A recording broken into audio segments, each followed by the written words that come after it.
If you want to find acceptance of where you are in your life right now and understand how this is the key to making a radical change in your life, then the following video from my trusted Pathway to Purpose blueprint is for you.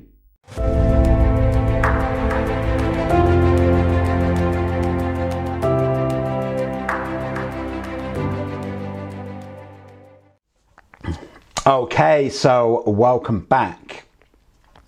Now, in this episode, we're going to talk about acceptance of where we are right now in our lives.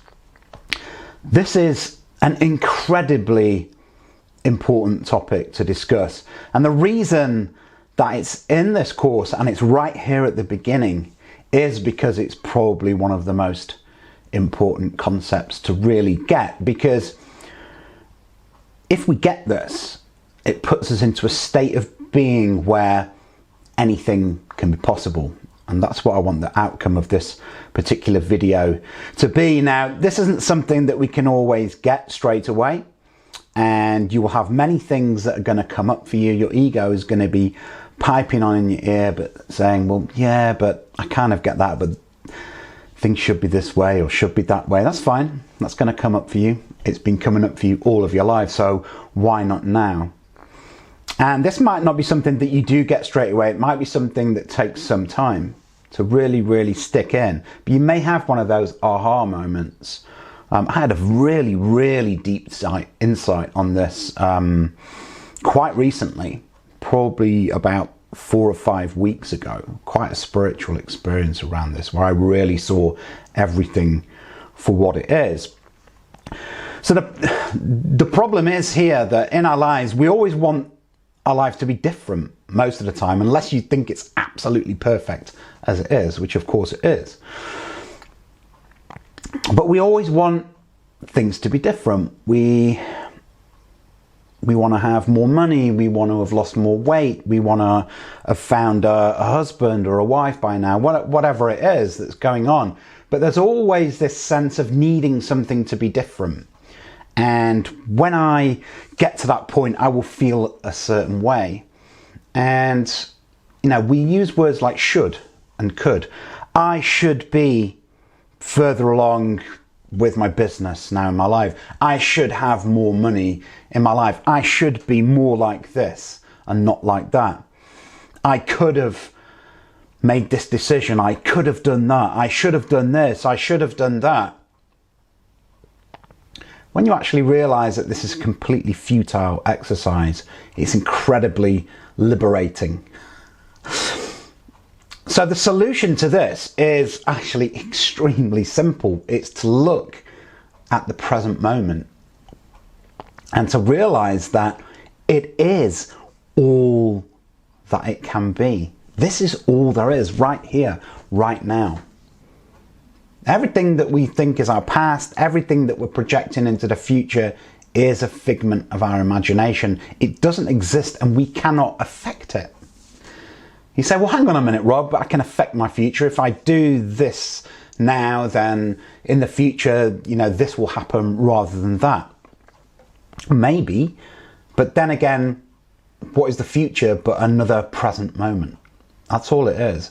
All you can affect is right here, right now. And if we're in a position where we're wasting all of our energy thinking about what we could have done, where we should be, all this sort of stuff, it's a complete waste of energy. And I'm going to discuss here in this video how it just completely stops us from doing what we need to do right now. So the transformation I want you to see is to, or if you can really accept what is, then it puts you into a completely new state of being where absolutely anything is possible. So, you know, the conversations go something like this. So it's, let's just pick a particular example, and I'll use me as an example of something that's happened with me. So I should be further along in my business. So, you know, when I started out online, quitting the corporate rat race and starting online, beginning of 2018, you know, I wanted to make a certain amount of money by a certain amount of time. I wanted my business to be in a certain position within a certain time frame. These were goals that I set myself, which are good. I'm not knocking goals at all. We need goals. We want to be following goals. This keeps us motivated. But actually what happened for me was that, I wasn't getting the particular results that I wanted within a particular time frame. And I was saying, it should have been like this. It should be like this now. But what happens if I'd have made this decision? I could have done this instead of doing that, and so on. And what you find is that when you're saying things should be a certain way, I could have done this, I could have done that. When you actually look at what is happening right now in front of you, and it's not the way you want it, you're just having an argument with what is. You're in an argument with life. It's completely futile. There's nothing that you can do about it. But there is actually everything that you can do about it to change things, right? But you can't change what is happening exactly right now. You can only start to affect things as you start to make changes, right? How much energy do we waste on sitting around saying it should be like this, it should be like that, I should have lost more weight by now, but I haven't. Yeah, because you haven't put the action in. My business should be a lot further along, I should be making more money, etc., etc. It's a complete argument with life. It can only be this way. And do you ever feel like sometimes you're in life, it's like you're in a boat and you're rowing upstream. You're in a river with quite a strong tide and you're just constantly rowing upstream and you're getting a bit further up against the tide, against that current. But then you get tired and you start going back again. This happens to a lot of us, doesn't it? What if we could just let go of the fucking oars, right? And just actually, or not let go of them, but maybe just stop actually going upstream. What happens if we could actually start paddling downstream and going even quicker towards actual destination that we're supposed to be going in, which is within the flow of life and not against it? Now this all makes kind of sense to us, doesn't it? Intellectually, we go, yeah, that makes quite a lot of sense, Rob. Yeah, you can't fight against life, and yes, there's some sort of flow to life, and yeah, when we go with it, when we go with ease and flow, everything seems to kind of work with us. And then you use the word but. Yeah, but it should be like this, and I could have done that. Do you notice that you'll start to say that word but? But is one of the worst words in the English language. It's a word that, unless I'm trying to manipulate a conversation, I won't use.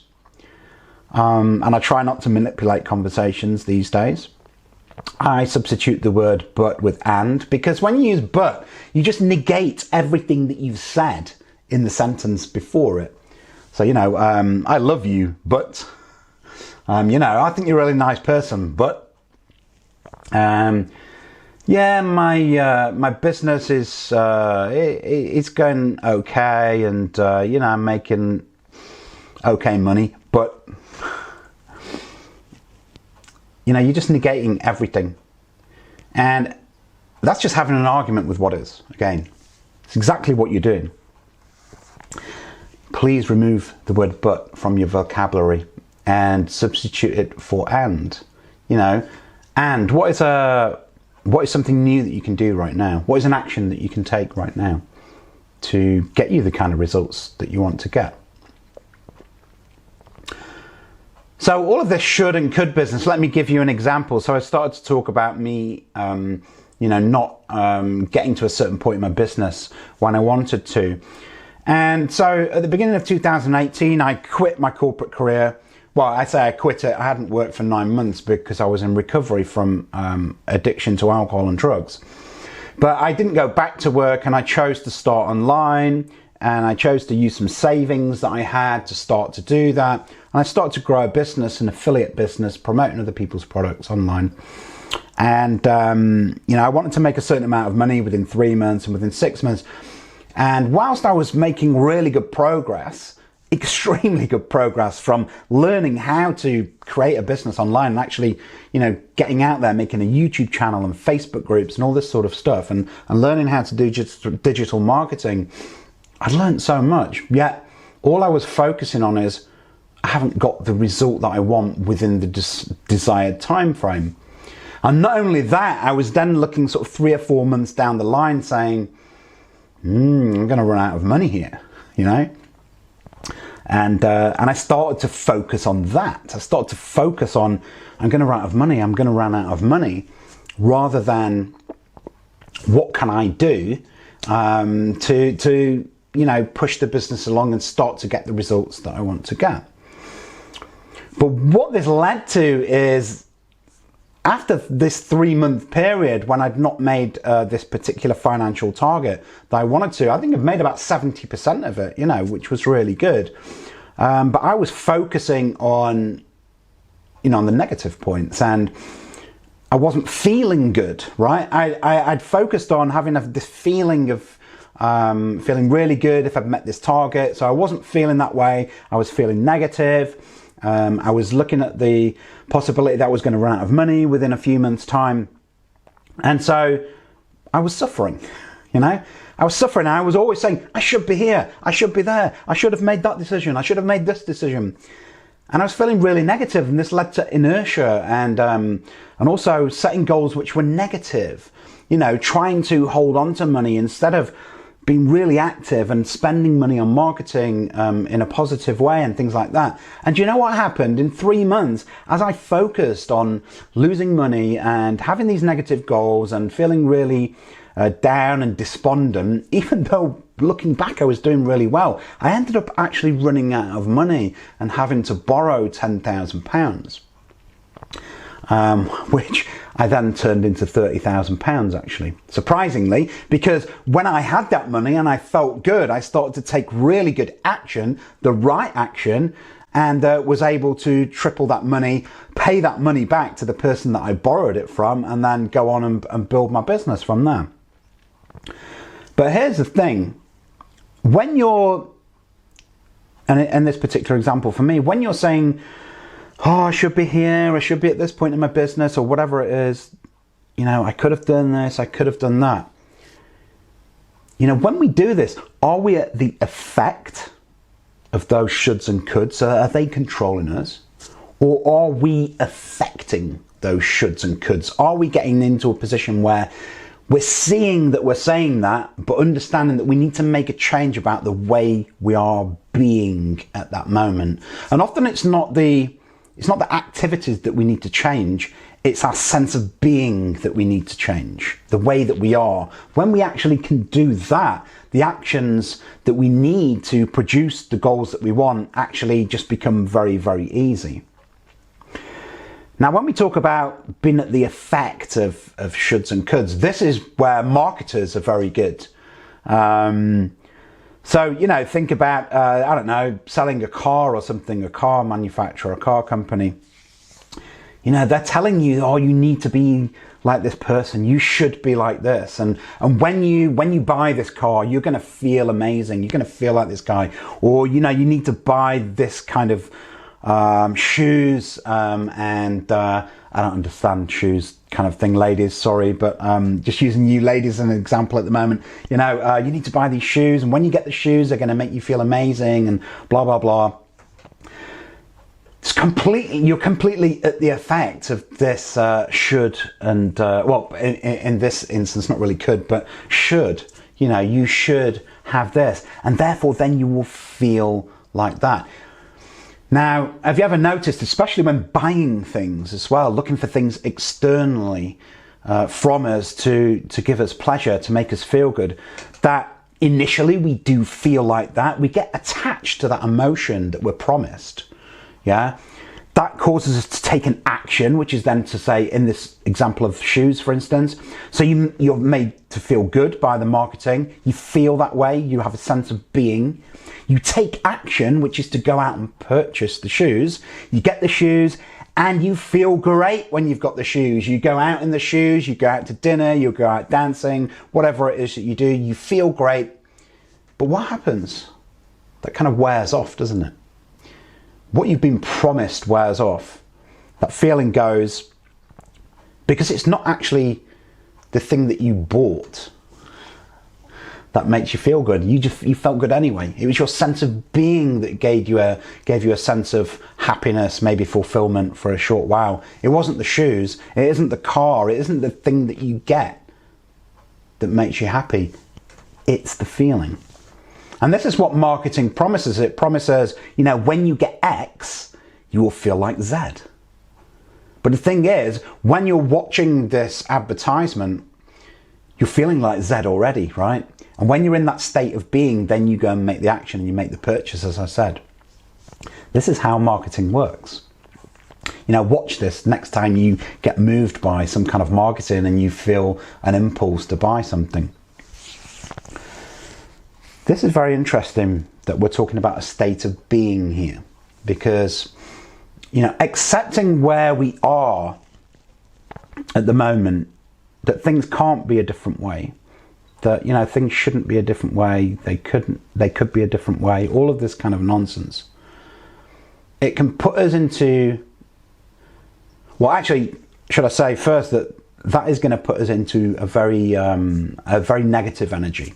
It's going to lead to inertia, as I say, or taking poor actions. Whereas if we come to a place of acceptance, maybe a place of neutrality, we can then actually look at how we can change ourselves, the way that we feel, the way that we're being, to then go on and take actions. Yet, what we often do is, as I said, when we use this word but, we'll look at this and we'll say, yeah, I get that, what you're saying, Rob, intellectually again, but it should be like this, it could be like that. We always go back to this default position. Think of an example as, imagine if there was an area, and I don't know, I'm in the UK, so we don't have bears, this is just coming to me now. So there's a sign, it's like a triangle, a red warning triangle, and it's got a picture of a bear in it. Which, I don't know if there are signs like this, let's say in the US or Canada or wherever you have bears, what is a danger sign for a bear. But if you saw that, even though for me, this is a good example actually, for me as someone in the UK, I know that means there are bears in that area, don't go in that area, you're going to get mauled by a bear. Now, if I didn't know what a bear was and I didn't know what a warning sign was, I might go into that area.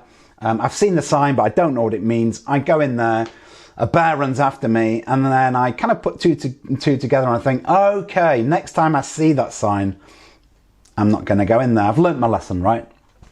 But why is it that when we see these patterns that come up for us, and in this area of, let's say, acceptance of shoulds and coulds, or any of the other things that I'm going to talk about in terms of checking our mindset, why is it that when we see these things, we see the signs, we kind of know what we're doing, but we still go there? We still see the sign with the bear, knowing that there's a bear in there, but we go and enter that area. It's ridiculous, isn't it? Let me tell you a story about acceptance and where I realized that I was going into the area where the bear was, so to speak. I guess the thing is that sometimes we don't even know as well. So this is an example of where you don't actually know what the sign is. It's almost like you're on autopilot all the time. So fairly recently, sort of probably 18 months to 2 years ago, I actually healed a relationship with my mother. Not that it was completely broken or anything, but it was quite dysfunctional.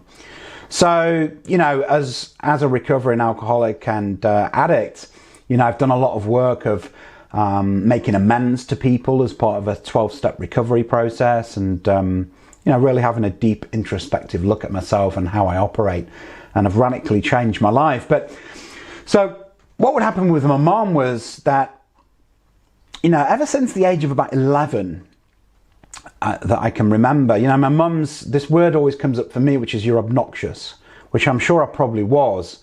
And in fact, actually, I know that I was. Not in the first instance, but I started to live up to this. So she I was quite different as a child. I was always looking to push the boundaries, looking at new ways of doing things. That's probably why I'm an entrepreneur now. I never wanted to follow the status quo, but it wasn't because I was kicking against the system. I just wanted to express myself freely and do my own thing. And so I would be called obnoxious a lot by my mother because, some of my comments would be quite left field, even at the age of 11. And so throughout my life, I've always felt like I've been kind of pushed back into this box of the status quo. And that didn't sit very well with me, Okay, so sorry I had to turn the camera off there. As you could see, the light was starting to creep in through a gap in the curtains and was getting in my eyes. But anyway, so we were talking there about this metaphor of the bear, weren't we? And how we, in terms of our own neurology and what goes on inside our heads, even though we see the signs of things happening, we still go back into that area of where the bear is, so to speak. We know there's danger, we know things are wrong, we know we shouldn't act that way, but we keep going back there. We can't stop ourselves from doing it, which is kind of crazy, right? Even though we know, thinking something should be a different way, I could have done this, I could have done that, is completely futile, we'll still keep on doing it. Because we're not looking at the present moment, we're not seeing the opportunities and the things that we can do in the present moment. Let me give you a story of something that I worked out that was quite profound. Something that within 30 minutes completely changed the way I look at a particular person, which is my mother. Because I've always been saying all of my life that she should be a different way. Which is absolutely ridiculous. I've always seen her a certain way because that's exactly what I was looking for. I've created that. It doesn't even exist. So when I was about 11, that's my earliest sort of recollection of this happening. My mother would say that I was obnoxious. Now, throughout my life, when I've turned up and been present with my mother, I have been obnoxious. I've realized that that's what I've actually created that space. But when I was 11, when I was called obnoxious, I wasn't being obnoxious at that time. I was perhaps making left field comments and not going with the status quo and, just always having a different opinion and idea on things because that's the way that I was. I didn't see that I had to be the same as other people. Yet I was being pushed more towards the status quo. Out of love, I see, from my mother now, because she just wanted me to be safe and get on well in life, just as we do for all our children, right? But so I was called obnoxious, and it was quite crushing for me at that time. And I think it's kept me to live in a little bit of a box and not express myself throughout my life, and sometimes not allow me to flourish and be the person that I wanted to be. Not that I'm blaming my mother, of course, because it's all my stuff.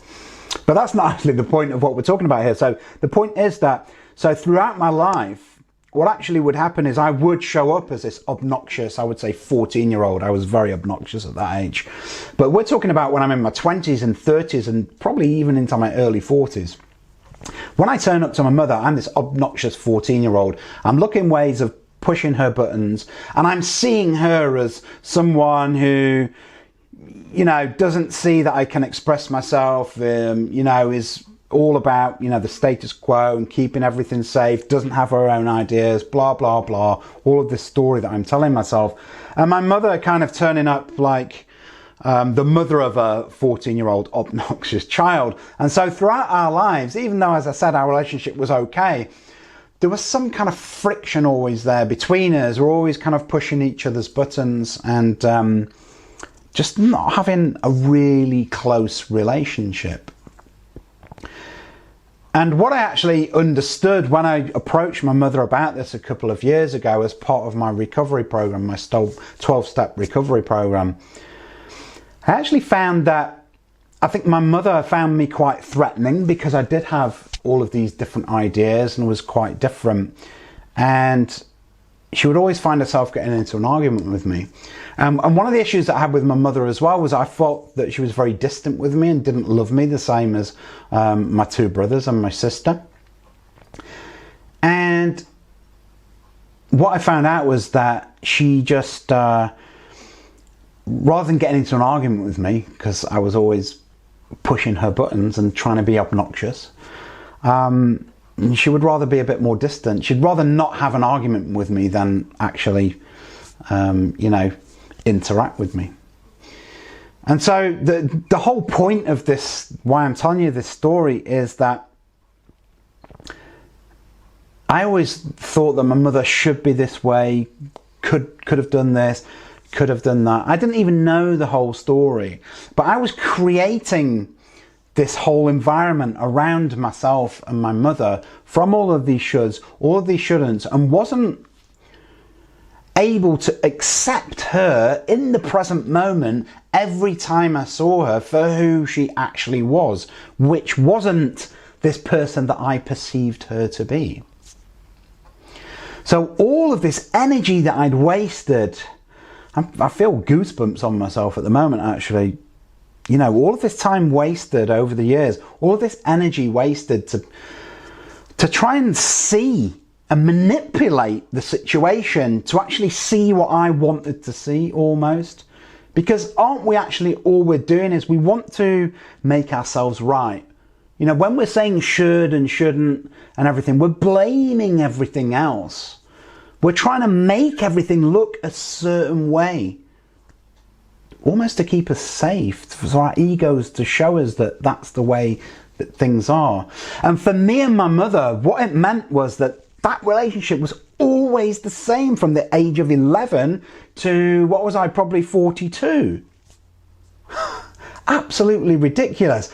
When we had this conversation and I had this insight that I'd been making her this particular way because of shoulds and coulds and shouldn'ts and etc., it opened up a space where every time we meet now, we can just be ourselves and see what happens. Maybe sometimes she might say something that pisses me off. Maybe I might be obnoxious at a certain time, but that's just because of what's happening right there and then. It's not because of any kind of story. It is just simply because of what is in that situation. And I can't tell you how that's radically changed our relationship. Because anything's possible in that moment. There are no stories. Now, I want to take you back to this other concept which I've touched on, which has been attached to a particular result, especially within a particular time frame. This is a real killer. But even to be attached to a result isn't really the right way of doing things. What we say to ourselves is, when I get X, I'm going to feel like Y. We've talked about that before with the marketing example. And when we don't feel that way, let's say, as in my example, I don't make a certain amount of money, or my business doesn't get to a certain point within a certain time frame, then I actually start to feel negative. And I start to procrastinate, and I start to make the wrong decisions. Maybe I don't make any decisions. I freeze. I don't really do anything. Go into this sort of feeling of inertia. What if we could change our vocabulary and our view on what we're doing to not being attached to a result, but be committed to getting it? Do you see how that changes your state of being? I mean, imagine saying, I'm attached to being married and having a great relationship. In 10 years' time, my marriage will be really good. It might not be quite so good at the moment. We're going through a bit of issues, but, I'm attached to us being good in 10 years' time. See how ridiculous that is? What if you said, do you know what? From right now, there's a few issues in my marriage. So I've been in this situation before. There's a few issues in my marriage. Things aren't going particularly well. It's because your state of being is pretty crap at the moment, Rob, and the state of being of a wife is pretty crap at the moment. What if you said to yourself, do you know what? I'm committed to this marriage and making it great. Do you know what that did? It didn't make it great in 10 years. It made it great almost instantly, because I went on and I took responsibility and made significant changes in the way that I was just being. And it radically changed things very, very quickly in my marriage. And being that way in my business as well radically changed things for me. You know, as I said, instead of being focused on losing money, and which is actually what happened, if I'd have been committed in that moment to making what I wanted a reality, things would have been very different because I would have changed. You know, being committed rather than attached sounds very different, doesn't it? Try that with something in your life at the moment. If you're attached to something that's not happening for you and you're saying, this should be this way now, I could have done this, I could have done that. What if you change your vocabulary to, I am committed to making this happen? How does that shift your being? How does that shift the way that you really, really feel at the moment? You know, if you become committed rather than attached to something, you will see the way that you're being changed, and you will see the actions change, and you will see positive actions and lots of actions. And you'll actually find that what happens is you start to enjoy what you're doing. You're enjoying the moment. You're not projecting into the future and feeling bad about it not happening. You're feeling good about what you are doing right now, which is all that there is. This future projection is nothing but a figment of your imagination. So to try and kind of wrap this up here, what if reaching a goal isn't actually going to get you anything in terms of fulfillment? But by being committed to the moment, committed to what you're doing, you know, with a real purpose, which is what we're going to find, isn't it that what is going to bring you real, true happiness and fulfillment? You know, don't they say that it's not the destination, but it's the journey? So what is the destination for all of us? Death. For those of you who believe, it's going back to God, whatever it is. But on this physical plane, it's death. That's the journey. That's not the journey, that's the destination. Do you want to be attached to that? Do you want to be attached to getting something done before you die? Or do you want to be committed to the journey and actually enjoy the journey? Now you might say, Rob, well, why have all these goals? Why have a vision if, you know, getting there isn't going to make me happy? You know, what's the point of all this then? Well, what is the point of life? Is it not to enjoy every moment that we possibly can, to experience great things? Setting the vision is great, and having goals is great to drive you forward, but sometimes you don't even know the outcome as well. You may set a vision for yourself that you really want, but end up going down a completely different path. That happens for a lot of people. But living from true purpose, which is what we're going to find, that is enjoying the journey. That is living, it's enjoying life, it's living in the moment. Living from purpose in the moment is what is going to find you real, true happiness and fulfillment. I'm a living example of that. I am enjoying my life so much now, whereas I didn't before. And this is what I want to give to you. This is my gift to you through this process. So I want you to start catching yourself where you're saying things should be like this, they could be like that. Journal these things, journal your thoughts around these things and other things as they come up, excuse me, throughout this process, and particularly this first module. And also remember, check where you're saying but. Especially when you understand things, you see things in the correct light, you say, yeah, okay, I get that. There seems to be some internal shift in here. I'm getting this. And then you go, but it should be, it could be. Catch yourself doing this. It's absolutely okay, but realize that You're not really accepting what you've just said in that statement before you say but. When you stop using but and change that for and put into your sentences the word and in for but, then you're just adding to something. You're looking at a possibility to change. This is the key. Okay, so hopefully you got something out of this on acceptance. Accept where you be, accept that this is all that there is, not what's up here in the past and the future. And then we can really start to understand how we can take action. Okay, catch you in the next video. So if you want to see more videos like this and truly understand how this all fits into finding your life's purpose and implementing it, then you can check out my course by that very same title on Udemy by clicking on the link in the description below. I will take you from the conception of a new life to a state of being where you will create exactly the life you want and understand how to get paid for it. So click the link in the description below if that sounds like something you'd like to pursue. I'll see you soon.